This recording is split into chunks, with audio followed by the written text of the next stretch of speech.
എന്താണ് രവി, വീട്ടിലെ കറണ്ടെല്ലാം കട്ടായ? അപ്പൊ നിങ്ങളൊന്നും അറിഞ്ഞില്ലേ? ഇല്ല. ന്യൂനമർദ്ദം വരും, പ്രളയം ഉണ്ടാവും, മൊത്തം മുങ്ങും, കറണ്ടൊക്കെ പോവും. നമ്മൾ കരുതിയിരിക്കണം. ഇവന് ഭ്രാന്തായ. ഈ കഴിഞ്ഞ 5 വർഷത്തിനിടയ്ക്ക് സമുദ്രോപരിതലത്തിന്റെ താപനില പലയിടങ്ങളിലും 2 ഡിഗ്രി സെൽഷ്യസ് വരെ ഉയർന്നിട്ടുണ്ട്.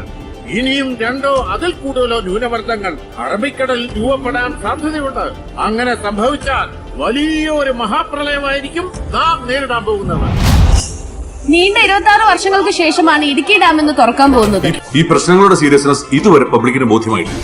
വരുന്ന മണിക്കൂറുകളിൽ അതിശക്തമായ കാറ്റിനും മഴയ്ക്കും സാധ്യതയുണ്ടെന്നാണ് നമുക്ക് മുന്നറിയിപ്പ് ലഭിച്ചിട്ടുള്ളത്. ഇത് വളരെ ശ്രദ്ധയോടെ കൈകാര്യം ചെയ്യേണ്ട ഒരു വിഷയമാണ്. ഒരു പ്രശ്നമുണ്ട്. നഗരത്തിൽ മുഴുവൻ വെള്ളം കയറിക്കൊണ്ടിരിക്കുന്ന ഒരു അവസ്ഥയാണ്. നമ്മൾ ദിവസവും കാണുന്ന കടലിലെ വെള്ളത്തിനൊക്കെ വലിയ വെള്ളമൊന്നും അല്ലല്ലോ. തീർത്തും അപ്രതീക്ഷിതമായ സംഭവങ്ങളാണ് ഇവിടെ അരങ്ങേറിക്കൊണ്ടിരിക്കുന്നത്. രക്ഷാപ്രവർത്തനം മത്സ്യത്തൊഴിലാളികൾ ഏറ്റെടുത്തതായിട്ടാണ് നമുക്കിവിടെ കാണാൻ പറ്റുന്നത്.